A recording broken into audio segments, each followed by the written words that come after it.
சர்க்கரை வியாதி வராமல் தடுக்க இதை ஃபாலோ பண்ணுங்க. நம்ம அரிசி சாதம் சாப்பிடுவதால் சர்க்கரை நோய் ஒன்றும் வராது. சாதத்தை இப்படி சாப்பிட்டால் தான் நோய்கள் வராது. சாதம் எப்படி சாப்பிட வேண்டும்?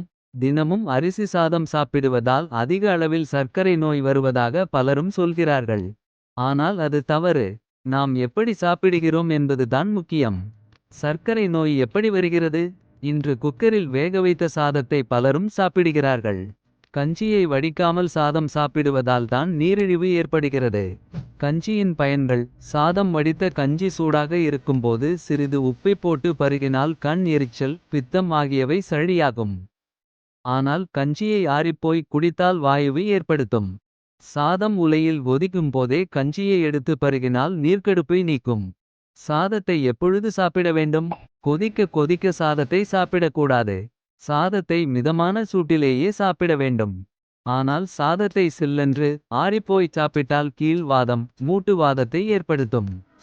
பழையச்சோறு சாப்பிட்டுத்தான் நம் முன்னோர்கள் ஆரோக்கியத்துடன் வாழ்ந்தார்கள்.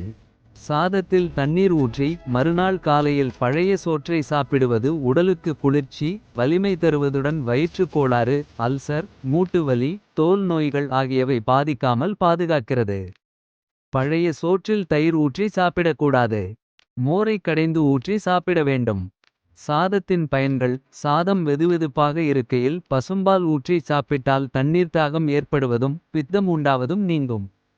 பச்சரிசி சோற்றில் பால் சேர்த்து சாப்பிட வாதம், பித்தம் நீங்கும்.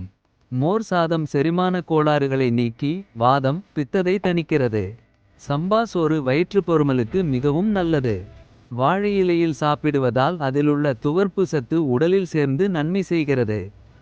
ஆரோக்கியமாக இருக்க கடைபிடிக்க வேண்டியவை: காலை உணவுக்கு அரை மணி நேரத்திற்கு முன் தோல் நீக்கிய இஞ்சி துண்டை சாப்பிட்டால் தொப்பையை கரைக்கும். உணவை நன்றாக மென்று பொறுமையாக உண்ணுங்கள். ஏற்கனவே பயன்படுத்திய எண்ணெயில் மீண்டும் பயன்படுத்தி செய்யப்பட்ட பண்டங்களை சாப்பிடக்கூடாது. இதனால் கெட்ட கொழுப்பு அதிகரிக்கும்.